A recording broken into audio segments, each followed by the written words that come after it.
ഇപ്പോൾ നാം ശ്രവിച്ചുകൊണ്ടിരിക്കുന്നത് morning voice എന്ന ആത്മീയ ശുശ്രൂഷ. ഇന്ന് ദൈവവചനത്തിൽ നിന്നും കർത്താവിൻ്റെ ദാസൻ എൻ രഘുസൂറത്ത് ധ്യാനചിന്തകൾ പങ്കുവയ്ക്കുന്നു. മോർണിംഗ് വോയിസിൻ്റെ ശ്രോതാക്കൾക്ക് കർത്താവായ യേശുക്രിസ്തുവിൻ്റെ നാമത്തിൽ നിസ്തുല്യമായ സ്നേഹവന്ദനം. ഇന്നത്തെ നമ്മുടെ ധ്യാനത്തിനായി നമുക്ക് ലൂക്കോസിൻ്റെ സുവിശേഷം 6-ാം അധ്യായം 46 മുതൽ 49 വരെയുള്ള വാക്യങ്ങൾ വായിക്കാം. നിങ്ങൾ എന്നെ കർത്താവേ കർത്താവേ എന്ന് വിളിക്കുകയും ഞാൻ പറയുന്നത് ചെയ്യാതിരിക്കുകയും ചെയ്യുന്നതെന്ത്? എൻ്റെ അടുക്കൽ വന്ന് എൻ്റെ വചനം കേട്ട് ചെയ്യുന്നവനെല്ലാം ഇന്നവനോട് തുല്യൻ എന്ന് ഞാൻ കാണിച്ചു തരാം. ആഴക്കുഴിച്ച് പാറമേൽ അടിസ്ഥാനമിട്ട് വീട് പണിയുന്ന മനുഷ്യനോടവൻ തുല്യൻ. വെള്ളപ്പൊക്കം ഉണ്ടായിട്ട് ഒഴുക്ക് വീട്ടിനോടടിച്ചു, എന്നാൽ അത് നല്ലവണ്ണം പണിതിരിക്കൊണ്ട് അത് ഇളകിപ്പോയില്ല. കേട്ടിട്ട് ചെയ്യാത്തവനോ അടിസ്ഥാനം കൂടാതെ മണ്ണിന്മേൽ വീട് പണിത മനുഷ്യനോട് തുല്യൻ. ഒഴുക്ക് അടിച്ച ഉടനെ അത് വീണു. ആ വീടിൻ്റെ വീഴ്ച വലിയതുമായിരുന്നു. സ്വർഗത്തിലെ ദൈവം ഇന്ന് രാവിലെ നമ്മെ എല്ലാവരെയും അനുഗ്രഹിച്ച് ഈ വചനം നമ്മുടെ ഹൃദയത്തിൽ ആഴമായി പതിക്കുവാനിടയാകട്ടെ. കർത്താവിൻ്റെ പിന്നാലെ അനേക ആയിരങ്ങൾ തടിച്ചുകൂടുകയും കർത്താവിനാൽ അനേക സൗഖ്യം പ്രാപിക്കുകയും അതുകൂടാതെ കർത്താവിൻ്റെ വചനം കേൾക്കുവാൻ അവനെ നിർബന്ധിക്കുകയും ചെയ്യുന്നതായുള്ള കാഴ്ചയാണ് നാം ഈ സുവിശേഷങ്ങളിൽ തുടർമാനമായി കാണുന്നത്. എന്നാൽ അങ്ങനെയുള്ള ജനക്കൂട്ടത്തിനെ കണ്ടുകൊണ്ട് കർത്താവ് പറയുന്ന ഈ വിലപ്പെട്ട സന്ദേശം നാം ഗ്രഹിക്കേണ്ടത് വളരെ ആവശ്യമാണ്. ഇവർ വരുന്നതെല്ലാം കർത്താവേ കർത്താവേ എന്നാണ് വിളിക്കുന്നത്. എന്നാൽ കർത്താവ് പറയുകയാണ്, നിങ്ങളെന്നെ കർത്താവേ കർത്താവേ എന്ന് വിളിക്കുകയും ഞാൻ പറയുന്നത് ചെയ്യാതിരിക്കുകയും ചെയ്യുന്നതെന്ത്? അപ്പോൾ കർത്താവിനെ വിളിക്കാത്തവരല്ല ഒരു കർത്താവിനെ വിളിക്കുന്നവരാണ്. കർത്താവിൻ്റെ അടുക്കൽ വരാത്തവരല്ല, കർത്താവിൻ്റെ അടുക്കൽ വന്നവരാണ്. കർത്താവിൻ്റെ വചനം കേൾക്കാത്തവരല്ല, കർത്താവിൻ്റെ വചനം കേട്ടവരാണ്. അപ്പോൾ കർത്താവിൻ്റെ അടുക്കൽ വരികയും കർത്താവിൻ്റെ വചനം കേൾക്കുകയും കർത്താവിൻ്റെ നാമമെടുത്ത് കർത്താവേ കർത്താവേ എന്ന് പറയുകയും ചെയ്യുന്നത് കൊണ്ട് ഒരുവൻ്റെ ആത്മീയ ജീവിതത്തിൽ അഭിവൃദ്ധി ഉണ്ടാകുമെന്നോ അവൻ്റെ ആത്മിക ഗ്രഹം സ്ഥിരമായിരിക്കുമെന്നോ എന്ന് യാതൊരു ഉറപ്പും നമുക്ക് പറയാൻ കഴിയാത്ത ഒരു മഹത്തായ വചനമാണ് നാം ഇന്ന് രാവിലെ വായിച്ചത്.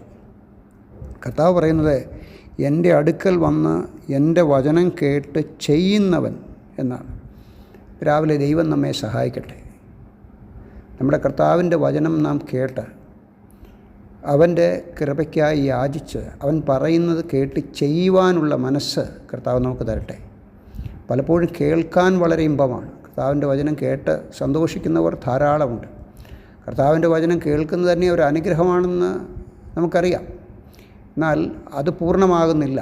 കർത്താവിൻ്റെ വചനം കേട്ട് ചെയ്യുക എന്നതാണ് കർത്താവ് ആഗ്രഹിക്കുന്നത്. ഈ നാളുകൾ മഴയുടെ നാളുകളാണല്ലോ. കാലാവസ്ഥ മഴക്കാലമാണ്. അതുകൊണ്ട് മഴ പല സ്ഥലങ്ങളിലും പെയ്യുകയും അതിൻ്റെ വിപത്ത് പല സ്ഥലങ്ങളിലും കേൾക്കുവാനായിട്ട് നമുക്ക് കഴിയുന്നുണ്ട്. അനേക സ്ഥലങ്ങളിൽ പാലങ്ങൾ ഇടിഞ്ഞു വീഴുന്നു. ഞാനായിരിക്കുന്ന ഈ പട്ടണത്തിൽ ഒരു വലിയ വീട് നിലം പൊത്തി. ഇതിൻ്റെ എല്ലാ അടിസ്ഥാന കാരണങ്ങൾ അവർ കണ്ടെത്തുന്നത് ബലമായിരിക്കുന്ന ഒരു അടിസ്ഥാനമില്ലാത്തതിനാലാണ് സംഭവിച്ചതെന്നാണ്.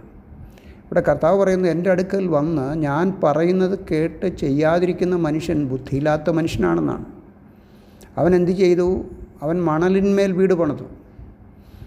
അവൻ ആഴമായി ചിന്തിച്ചില്ല, ആഴമായിട്ട് അതിനെക്കുറിച്ച് ഗൗരവമായിട്ടെടുത്തില്ല. അവൻ പണിതു. അവൻ്റെ പണി കാണുവാൻ ധാരാളമായിട്ടുണ്ട്.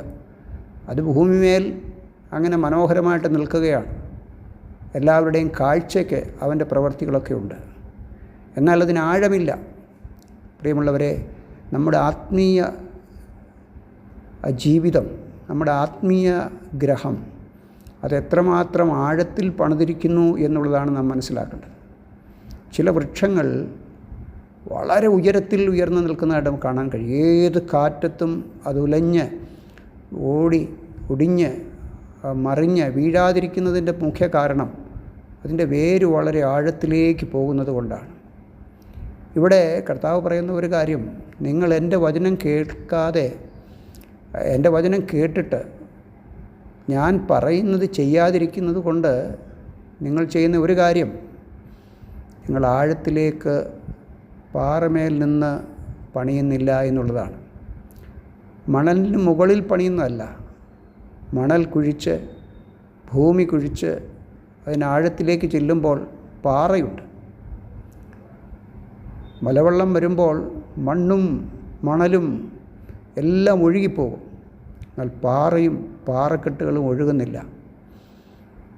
ഇവിടെ കർത്താവ് പറയുന്നത്, എൻ്റെ വാക്കുകൾ നിങ്ങൾ കേൾക്കുന്നു, എന്നാൽ ഞാൻ പറയുന്നതിനെ നിങ്ങൾ ഗ്രഹിച്ച് എന്നിൽ നിങ്ങൾ വിശ്വാസം അർപ്പിക്കുന്നില്ല. ക്രിസ്തു ആകുന്ന പാറയിൽ വിശ്വാസം അർപ്പിച്ച് പണിയാത്ത ഒരു വീടും, ഒരു ആത്മീയ വീടും അല്ലെങ്കിൽ ഒരു ആത്മീയ ഗ്രഹവും നിലനിൽക്കുന്നില്ല. നമ്മുടെ ആത്മീയ ജീവിതത്തിൻ്റെ അടിസ്ഥാനം ക്രിസ്തുവായിരിക്കണം. ആ പാറമേൽ, ആ വേരിൽ നിന്ന് വേണം നാം മുളയ്ക്കുവാൻ, വളരുവാൻ, പണിയുവാൻ. ഇവിടെ കർത്താവ് പറഞ്ഞത്, പാറമേൽ അടിസ്ഥാനമിട്ട് വീട് പണിയുന്ന മനുഷ്യനോട് ഞാൻ അവൻ തുല്യൻ. വെള്ളപ്പൊക്കം ഉണ്ടായിട്ട് ഒഴുക്ക് വീട്ടിനോട് അടിച്ചു, എന്നാൽ അത് നല്ലവണ്ണം പണിതിരിക്കൊണ്ട് അത് ഇളകിപ്പോയില്ല. ഈ മഹാസാഗരമാകുന്ന ലോകത്തിൽ തിരമാലകൾ, വൻ തിരമാലകൾ, കൊടുങ്കാറ്റുകൾ, ഈശാനമൂലൻ അടിക്കുമ്പോൾ, അടിക്കില്ലെന്നല്ല, നാം ഈ നാളുകളിൽ കേട്ടുകൊണ്ടിരിക്കുന്നത് ദൈവമക്കൾക്ക് വിരോധമായിട്ട് അനേക സംസ്ഥാനങ്ങളിൽ, അനേക സ്ഥലങ്ങളിൽ വലിയ പോരാട്ടമാണ്. അനേക സ്ഥലങ്ങളിൽ അവർ വീരമൃത്യുവാണ് വരിക്കുന്നത്. വെള്ളപ്പൊക്കം വരില്ലെന്നല്ല, കാറ്റടിക്കില്ലെന്നല്ല, ഭയാനകമായ കൊടുങ്കാറ്റ് നമ്മുടെ ആത്മീയ ജീവിതത്തെ ഒരുപക്ഷെ മർദ്ദിച്ചെന്ന് വരാം. പക്ഷേ നമ്മുടെ ആത്മീയ ജീവിതം ക്രിസ്തുവാകുന്ന അടിസ്ഥാന പാറമേലാണെങ്കിൽ നമുക്കൊരു കുലുക്കവും വരികയില്ല, ഒരു ഭയവും നമ്മെ നേരിടുകയില്ല.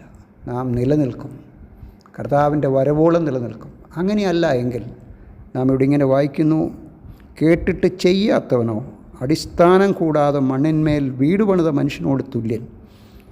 ഒഴുക്ക് അടിച്ച ഉടനെ അത് വീണു, ആ വീടിൻ്റെ വീഴ്ച വലിയതുമായിരുന്നു. അത് വലിയൊരു ഭയാനകമായ വീഴ്ചയാണ്, നിത്യമായ വീഴ്ചയാണ്. നമ്മൾ ശലോമോൻ്റെ പുസ്തകത്തിൽ ഇങ്ങനെ വായിക്കുന്നു, മരം തെക്കോട്ട് വീണ അവിടെ വീണിടത്ത് തന്നെ കിടക്കുന്നു, എഴുന്നേൽക്കുന്നില്ല. ആ നിലയിലൊരു വീഴ്ചയാണ് അനേകരുടെ ക്രിസ്തീയ ജീവിതത്തിൽ. അവർ വീണിട്ട് എഴുന്നേൽക്കാത്തതിൻ്റെ കാരണം അവരുടെ അടിസ്ഥാനം ക്രിസ്തുവിന്മേലല്ല. അതുകൊണ്ടാണ്. ക്രിസ്തുവിന്മേൽ അടിസ്ഥാനമുള്ളവൻ ഏത് കൊടുങ്കാറ്റിനെയും അതിജീവിക്കും, ഏത് പരീക്ഷയെ അതിജീവിക്കും, ഏത് ഭയാനകമായ തിരമാലയെയും അവൻ അതിജീവിച്ച് അവൻ്റെ കർത്താവിനോടുകൂടെ അവൻ എഴുന്നേറ്റ് നിൽക്കും. ഇന്ന് രാവിലെ ഈ വചനങ്ങളെ കേൾക്കുന്ന പ്രിയപ്പെട്ടവരെ, നമുക്ക് ക്രിസ്തുവാകുന്ന പാറമേൽ നമ്മുടെ അടിസ്ഥാനത്തെ ഒന്നുകൂടെ ആഴമായി ഉറപ്പിക്കാം. അതിന്മേൽ നിലനിൽക്കുന്ന പ്രിയപ്പെട്ടവർ ക്രിസ്തുവിന്മേൽ വളരുവാൻ, കർത്താവിയുടെ ഒരു പണിയെക്കുറിച്ചാണ് പറയുന്നത്. ഏറ്റവും മനോഹരമായിട്ട് നമ്മുടെ ക്രിസ്തീയ ജീവിതം പണിയുവാൻ ദൈവമായ കർത്താവ് രാവിലെ നമ്മെ എല്ലാവരെയും സഹായിക്കട്ടെ. അവൻ്റെ പൊന്നുനാമം വാഴ്ത്തപ്പെടുമാറാകട്ടെ.